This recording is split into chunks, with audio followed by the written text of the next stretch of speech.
Ladies and gentlemen, this is Joe's Classic Video Games back with another cool arcade repair video for you today. We are working on, what is this thing, Joe? Centipede. It's an Atari Centipede cocktail cabinet. How long have we had this, Joe? Not too long, about 6 months. About 6 months. This is, these are really cool little games. This one's in pretty decent shape. We're going to put some new artwork and things like that on it, but we're working through the electronics, so Joe already rebuilt the power block, put a new big blue in it. Big blue that's actually a big black. But they call it the big blue because the original cap that was in those things is a big old blue capacitor that's 27,000 microfarads. So you need to replace that, which we have, with a big black one, which is the remade one. They made them a different color so you could tell at a glance if it had been replaced or not. So we've got that in there. And then the board, what have you done to the board, Joe? Just clean the chips. Clean the chips, and we check the voltages. The voltages are cool, but whenever we bring it up, this is what we're getting on the screen.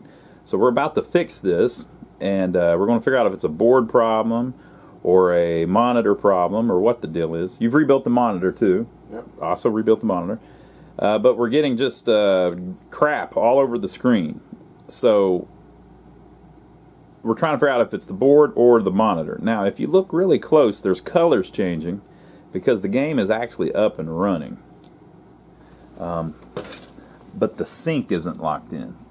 So I don't know if the sync is just completely off both ways or what the deal is, but that's what we're going to figure out. So you said you already tried adjusting it? Yeah. All right, yeah, see it run? So we didn't touch anything, it's just doing that. So if there's no sync, it will just go crazy and roll around and do all kinds of stuff like that. So we're going to look in the schematics first and make sure that the wires are hooked up and nothing's broke. Yeah, see how the screen changed? So it's definitely up in the track mode and running. But it still may have graphic problems, or this could be a board fault. Alright, so the board mounts down in here, but something you run into a lot on these is, if you look, this connector here, see the pins? This is like more of your Molex style connector. You can replace these pins. And then you have this type, which is an old amp connector. I can get a good thing of it. Right? But look at the pins on it. You can't really get replacement pins for that.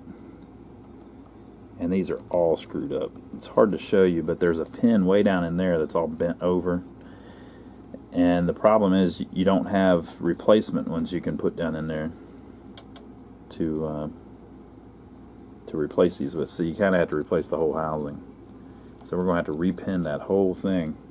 It's a 44-pin housing, but some of them don't have pins in them. So you can get a replacement like this, which is your Molex type that uses the more traditional ones. You slide in from this side, come down through this side, and then you get a nice little connection. So one of these is going to be the sync wire, and it's not making a good connection. So I'm going to get a wiring diagram and go through and make sure they're all in the right place and transfer them over to this connector so that long term they can remove the connector and not have to worry about it shorting stuff out on the board and being screwed up. So if yours is still in good shape, you can leave it, but if these get bent up like all these are, and that, see down in there how you can see the metal down in that one spot towards the top of the connector, the end of the connector? That's what's left of that one pin. It's all bent up down in the bottom, which means it'll short to another pad, which can cause you all kinds of trouble. So these just ain't that great. So we're going to start swapping them over, put new connectors on, new pins on them, and sliding them in this terminal where they go so that we can have a nice solid connection, and then we'll see if the sync's any better. Okay, folks, so it took a while, but look at that. Have you ever seen anything prettier than that? Look at that. Now, if you need to get these, you can get the little pins from twistedquarter.com. That's where we get those. The actual housings, I'm not sure where you can get those. I've had that one for a while, but I would try arcadepartsandrepair.com. He carries stuff like that, I think. I think we may have got this from twistywrist.com. And you can also always check out greatplainselectronics.com.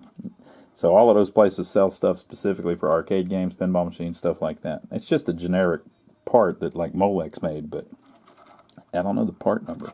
It's a 44-pin housing though. And here is the old one. You could find new pins for this one, I guess, and keep using it, but I just don't like it because it's not, the pins aren't very big. They barely touch the pads.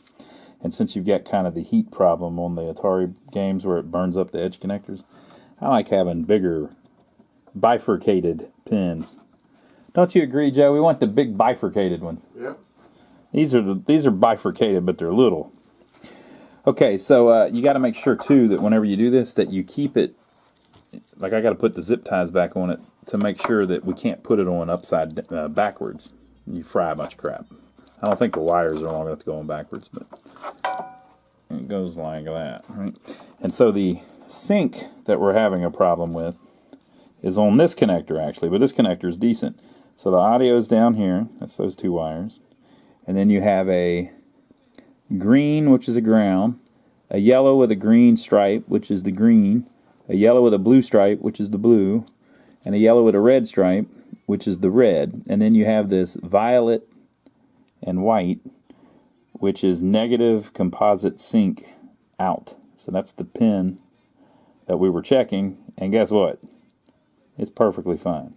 So the sync pin was not our problem, but by doing that we figured out that we had to redo the power connector or we wouldn't be able to keep unplugging and plugging the board in. Alright, so we got that good to go now, so we're going to try a different board in it and see if we can get it to sync up.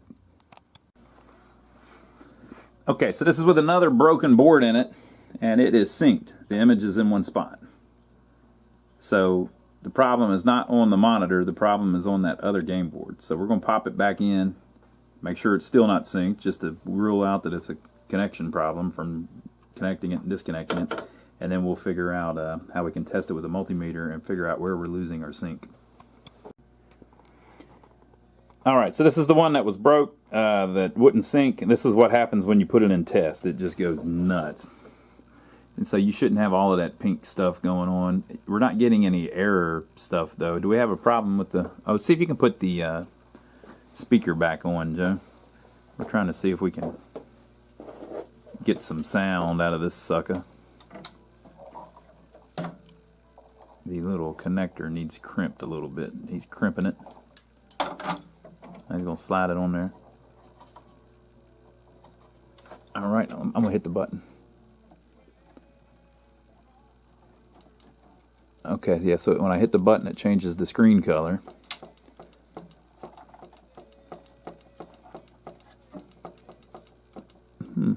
There's a small chance that we've just got a sync problem, but I think that the whole...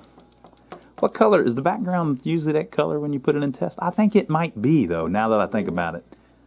Yeah, we might be fine, and it's just a sync thing. Okay.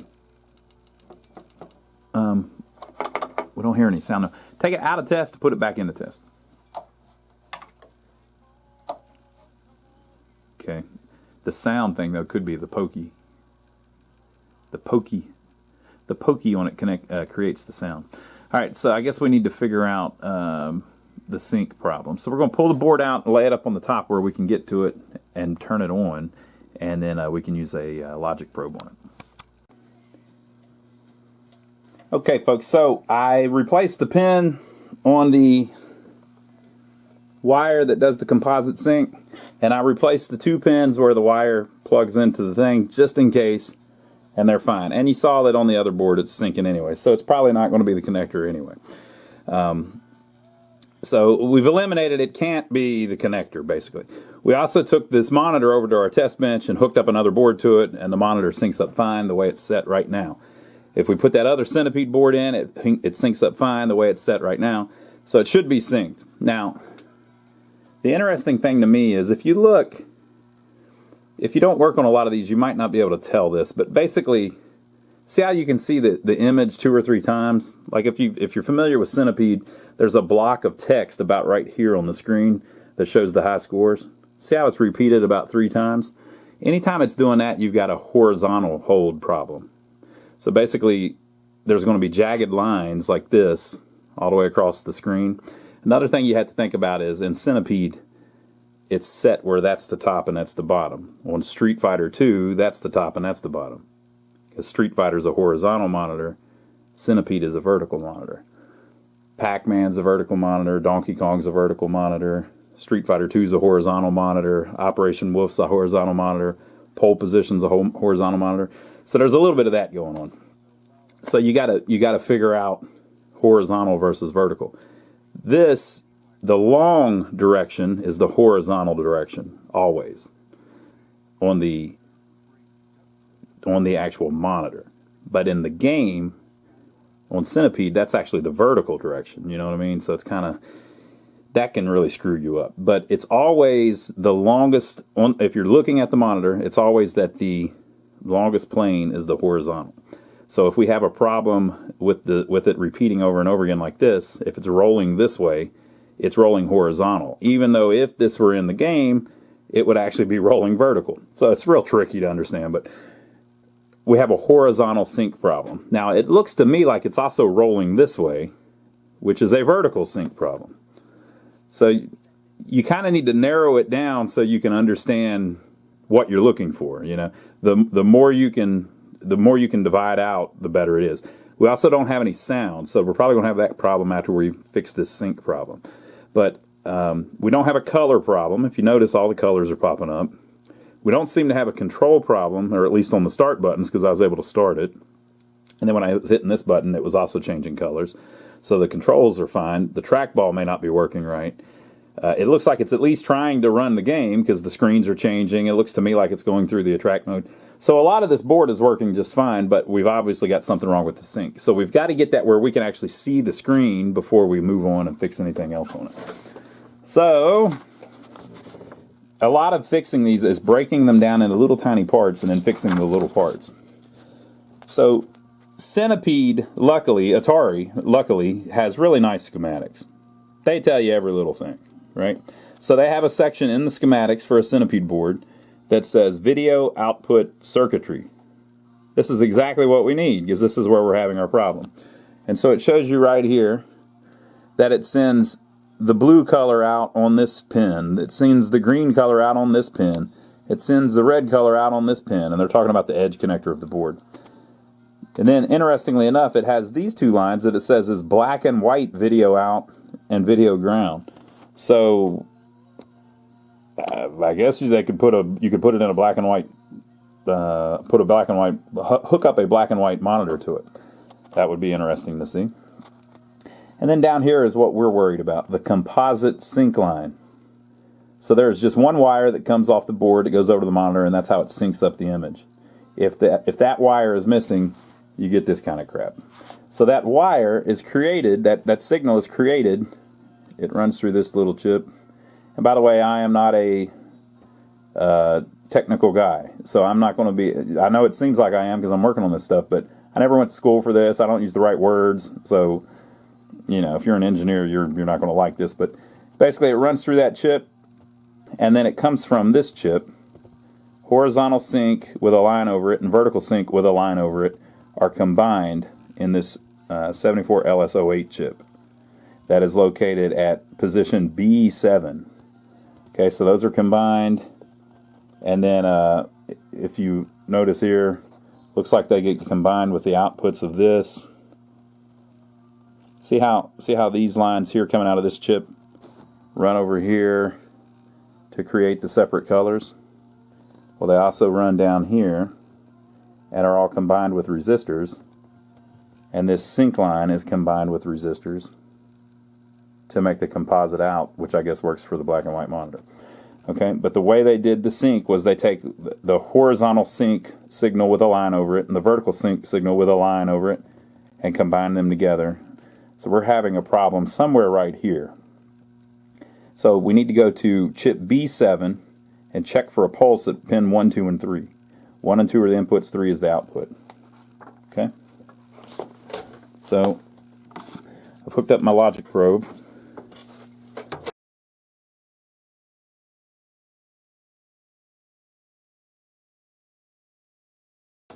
This is chip B7. Now, interestingly enough, if you look, there is solder on pin 2. Pin 1, pin 2, pin 3. Pin 2 has a bunch of solder on it, which is the horizontal sync line with a line over it.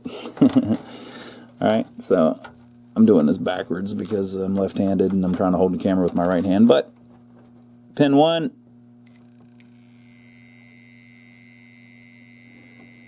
so we're looking for high or low or a pulse. Hear the noise? Pin 1 is pulsing. Pin 2, hear how it sounds solid? It's not pulsing, it's just stuck high. And then pin 3 is similar to pin 1. So pin 1, hear the static? That's a pulse. There's something going on there. Pin 2, it's clean. There's nothing going on there. It's stuck at 5 volts. Okay? Now, remember, pin 1 and pin 2, pin 1 is the vertical sync with a line over it, and it's pulsing. Pin 2 is the horizontal sync with a line over it. I guess it's not horizontal sync. It's the inverse of horizontal sync. And it's just stuck high. Okay? Now, interestingly enough, there are 2 little things here right beside the chip. This one says V sync, but there's no line over it. So I'm getting a pulse, right? And then whenever I go over here to pin 1, I'm also getting a pulse, but it's kind of the inverse of it, right? Then horizontal sync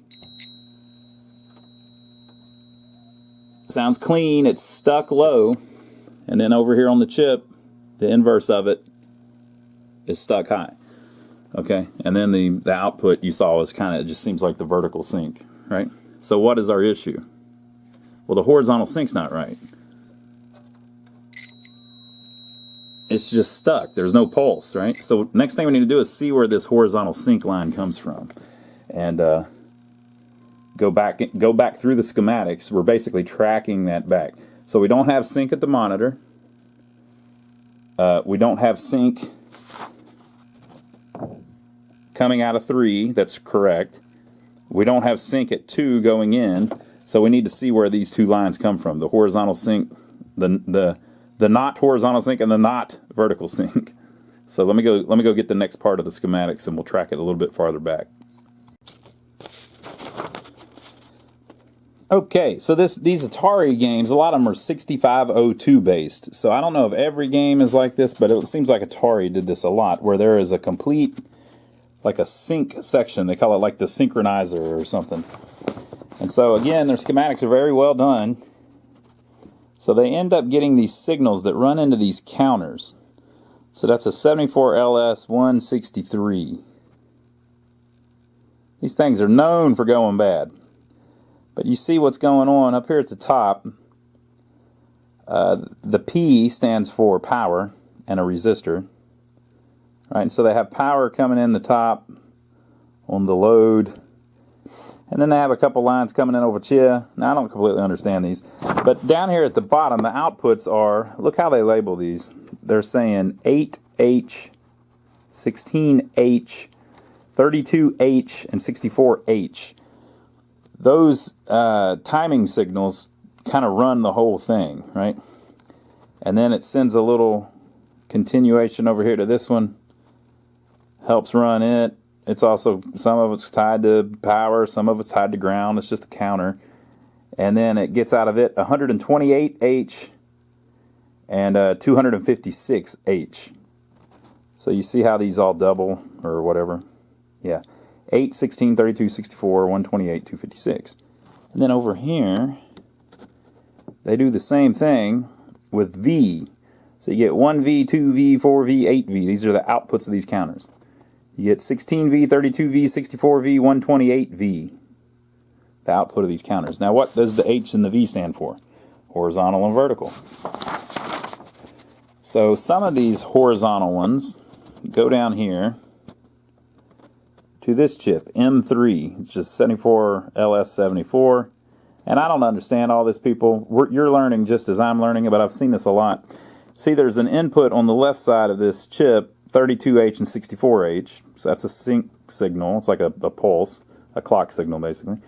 And then the 32 also comes over and it feeds to this part of the chip. And then this part of the chip, one of the outputs feeds over here down to where the clock input is, and blah, blah, blah, blah, blah. And out of this chip, you get your horizontal sync and your horizontal sync with a line over it, the inverse of it.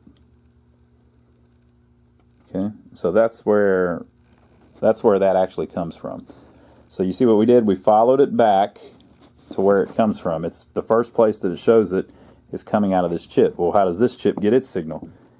By the counters creating the 32H and 64H lines. And then this top line up here is another one. It's basically the inverse of the 256H line.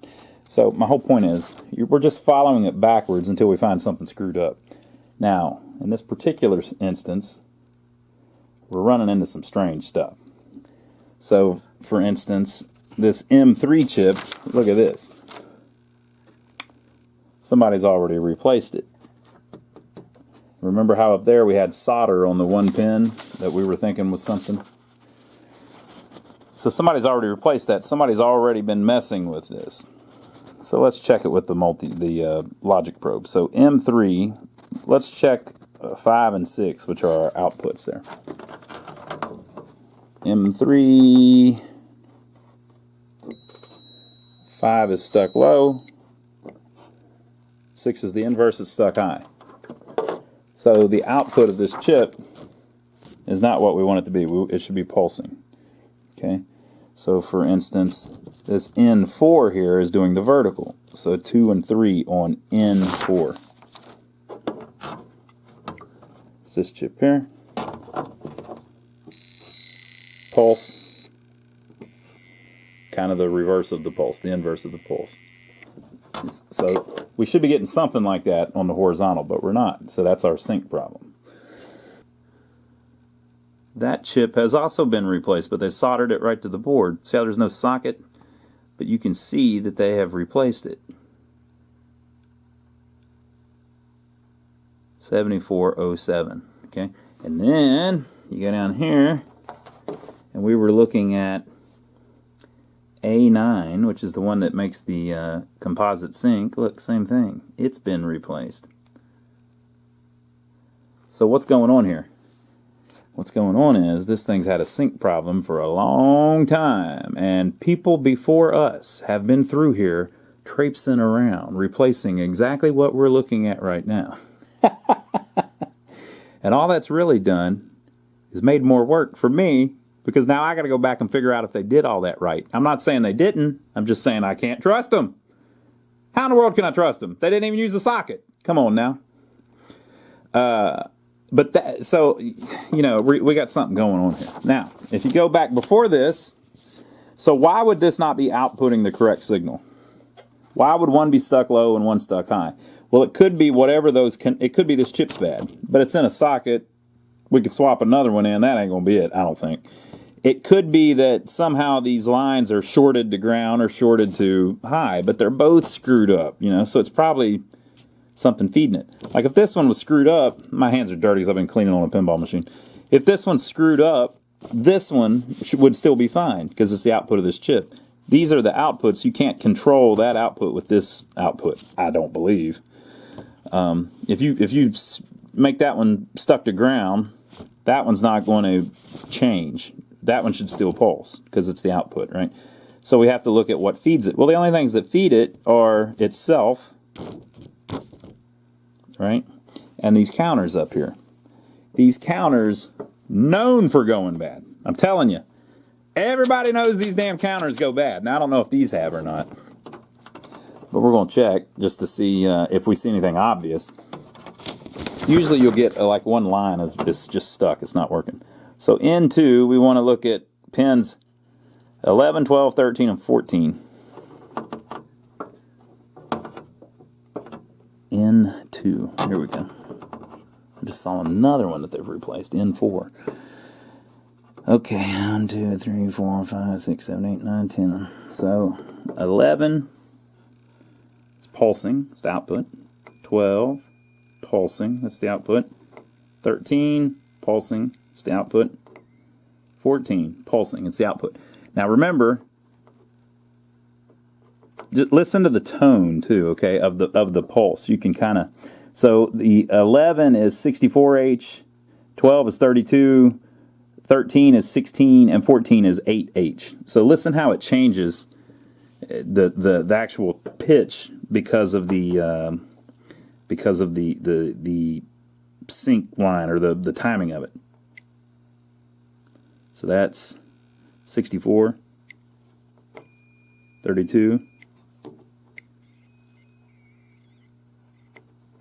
16, 8, 32,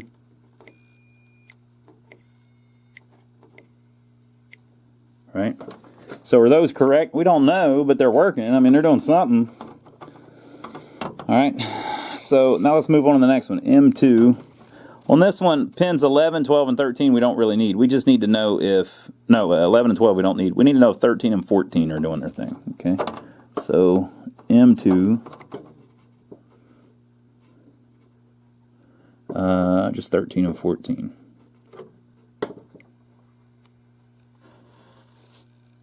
Thirteen,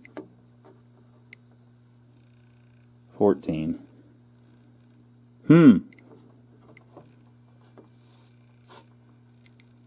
Is that pulsing?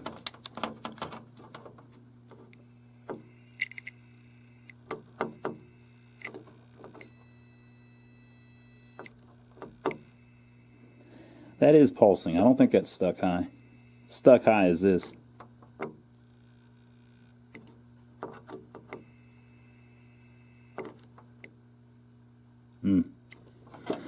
I don't know, people. Maybe. Let's see, if that was screwed up, it would be screwing this line up, which would be screwing up this, which is not giving us an output. So I think that one is definitely suspect. But without an oscilloscope, you can't tell for sure. You could hook up an oscilloscope to it and just see what your actual wave patterns look like. Okay, so let's try the next one. N1, pin 11 and 10. Make sure that seems like it's doing what it's supposed to do. N1, 11, and 10.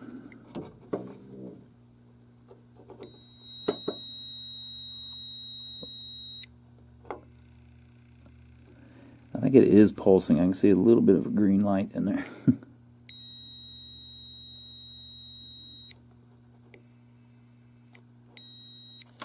Okay. Another thing, if you look, see the little circle there where 10 goes into that chip? So that's the signal we're just checking. See the little circle? That means that it's active when low. Alright, so they want it to be low at least sometimes because you're trying to turn it on. So, I don't know. Seems right to me. Also worth looking at, the same signal runs our vertical, which we've got a signal, but I don't know if it's locking in. It kind of looks like the monitor's screwed up. So we're just checking, we're just thinking through this, people. So,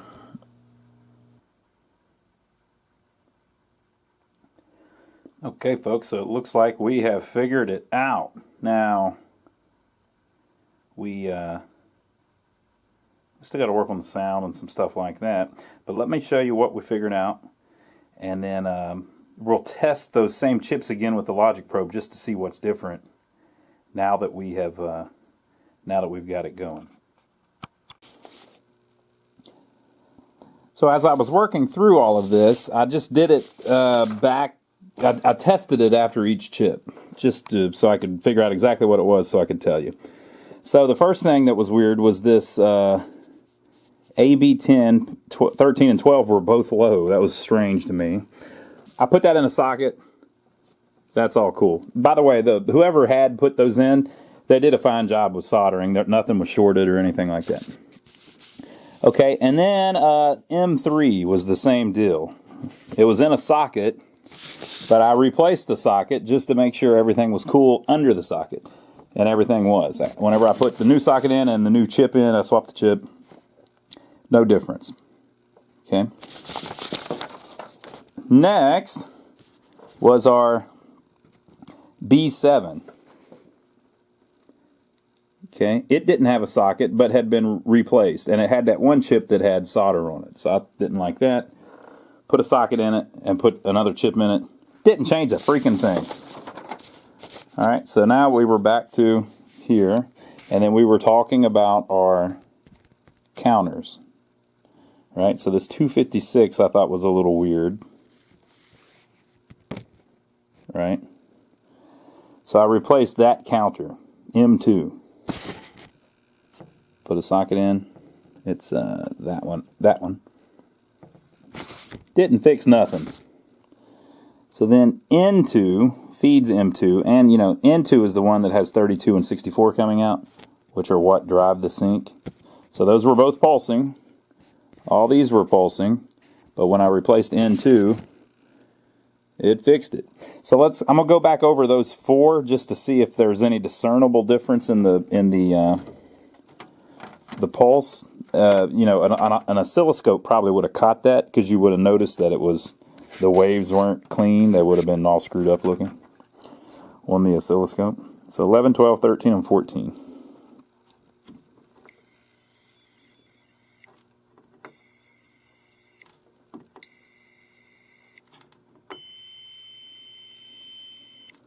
So 64, 32, 16, 8. Seems the same to me, but there was something wrong in it. So basically what was going on was this chip was sending out garbage on that. Those lines, although they were pulsing and moving and it was sending stuff, it wasn't sending the right information. And so it was screwing this up, which was then sending out a signal over to here. But between all of that, it wasn't getting what it needed. So one of these was just stuck high and one was stuck low. So, you know, there's like a ripple going on, a wave. And so what you'll get is the wave's doing this or something. Or it's going up and then straight down and all screwed up. It's not smooth, people. You got to be smooth, just like this. It's got to be swimming. So that got it. Very cool. So I hope that helps you if you're trying to learn like beginner logic probe stuff. And these old Atari games are actually really cool to work on because the schematics are so good. You know, it's just so easy to see what's going on. I'm going to do one other thing. I'm going to go look and see if 32H and 64H were used in anything else, any other part of the board. That would be interesting to see.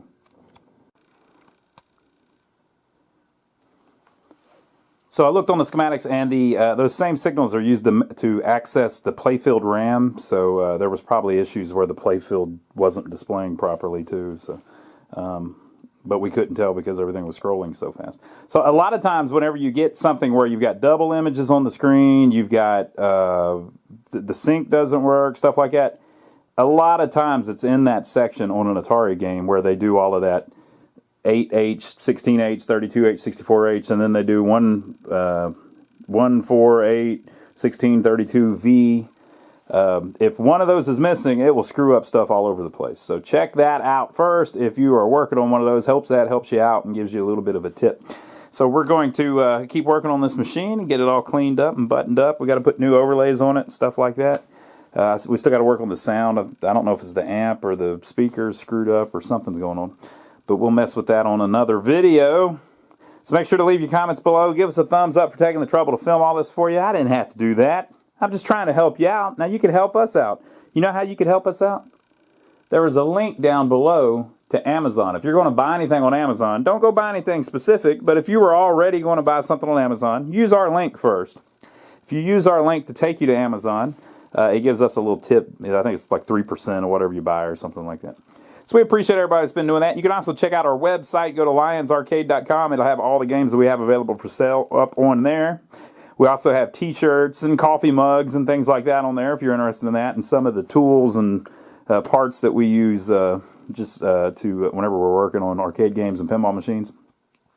And last but not least, make sure to check out my brother Donnie, who is literally my brother. So our brother channel here on YouTube is My Brother Donnie. If you like watching us work on these old arcade games, you might like watching he and I work on old buildings. We've got some old buildings in a small downtown area of of a small town near here, and we're trying to fix them up to help revitalize downtown. So go check that out. It's called My Brother Donnie. The link's down below. We'll see you on the next one.